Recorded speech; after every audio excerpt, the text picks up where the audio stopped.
मुंबई के पूर्व police commissioner Paramvir Singh ने तबादले के बाद सीएम उद्धव ठाकरे को सीधी चिट्ठी लिखी है। इस पत्र के लीक हो जाने के बाद महाराष्ट्र की राजनीति में हलचल तेज हो गई है। यही नहीं, आज अनिल देशमुख के मामले को लेकर संसद के दोनों सदनों में जमकर हंगामा हुआ। इसके बाद गृह मंत्री अनिल देशमुख की कुर्सी खतरे में आ गई है। पत्र में परमवीर सिंह ने गंभीर आरोप लगाए हैं। परमवीर सिंह ने पत्र में सीधे राज्य के गृह मंत्री अनिल देशमुख पर गंभीर आरोप लगाए हैं। पत्र में कहा गया है कि सचिन वाजे को हर महीने 100 करोड़ रुपए वसूली करने का लक्ष्य दिया गया था। ये वसूली बार, रेस्टोरेंट और होटल से की जानी थी।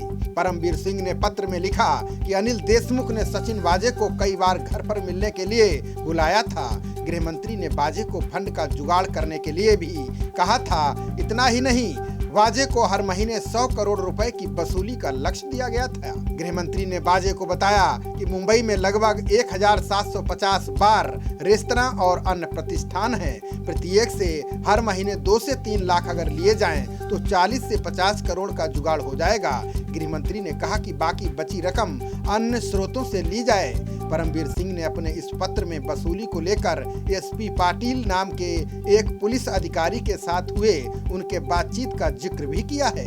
बता दें कि परमवीर सिंह और एसपी पाटिल के बीच 16 और 19 मार्च के बीच बातचीत हुई थी। चिट्ठी में परमवीर सिंह ने दादरा नागर हवेली के सांसद मोहन भाई सांजी भाई डेलकर मामले को लेकर भी सवाल उठाए हैं। 22 फरवरी को सांसद मोहन भाई की जान ली गई थी। इस मामले में गृह मंत्री पर सवाल खड़े किए गए। बता दें कि सांसद डेलकर का शव दक्षिणी मुंबई के मरीन ड्राइव के एक होटल में मिला था। चिट्ठी के अंत में परमवीर सिंह ने मुख्यमंत्री से गुहार लगाते हुए कहा कि मैंने आपको सच्ची तस्वीर से विनम्रता पूर्वक अवगत कराया है, जिससे आप इस पर विचार और सुधारात्मक कार्रवाई कर सकें। शिवसेना ने अपने मुखपत्र सामना में आरोप लगाया है कि फडणवीस के मोदी शाह से मिलने के बाद परमवीर सिंह की चिट्ठी लीक हुई।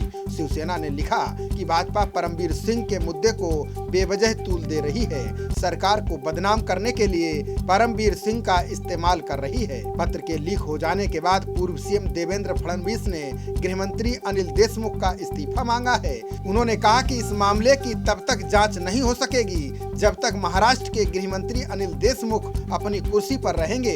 अगर गृह मंत्री देशमुख इस्तीफा नहीं देते हैं तो मुख्यमंत्री को उन्हें पद से हटा देना चाहिए। इस मामले की निष्पक्ष जांच की जानी चाहिए। वहीं बीजेपी नेता राम कदम ने कहा कि सरकार जनता की रक्षा के लिए होती है, लेकिन 3 दलों की सरकार ने जनता का शोषण करने को कहा है। इतना घिनौना काम कभी नहीं हुआ। अगर थोड़ी सी भी शर्म बची है तो जिम्मेदार मंत्री तुरंत इस्तीफा दे दें। राम कदम ने मुख्यमंत्री और गृह मंत्री के नार्को टेस्ट की भी मांग की है। वहीं केंद्रीय मंत्री रामदास अठावले ने राज्य में हालात खराब बताते हुए राष्ट्रपति शासन लगाने की मांग की है। एनसीपी अध्यक्ष शरद पवार ने दिल्ली में संवाददाताओं से बात करते हुए परमवीर के आरोपों को नकार दिया। उन्होंने कहा कि परमवीर सिंह ने ही सचिन वाजे को बहाल किया था। परमवीर सिंह ने अपनी चिट्ठी में ये कहीं नहीं लिखा कि आखिर उगाही का पैसा किसके पास जाता है। ये सिर्फ आरोप हैं। देशमुख पर पूछे गए सवाल पर पवार ने कहा कि मुख्यमंत्री उद्धव ठाकरे इस मामले में निर्णय लेंगे, देशमुख के खिलाफ कार्रवाई भी करेंगे। फिलहाल गृह मंत्री अनिल देशमुख पद से इस्तीफा नहीं देंगे। वहीं शिवसेना सांसद संजय राउत ने कहा कि अनिल देशमुख के इस्तीफे का सवाल ही नहीं उठता।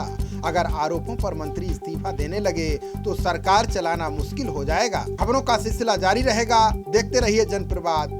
नमस्कार।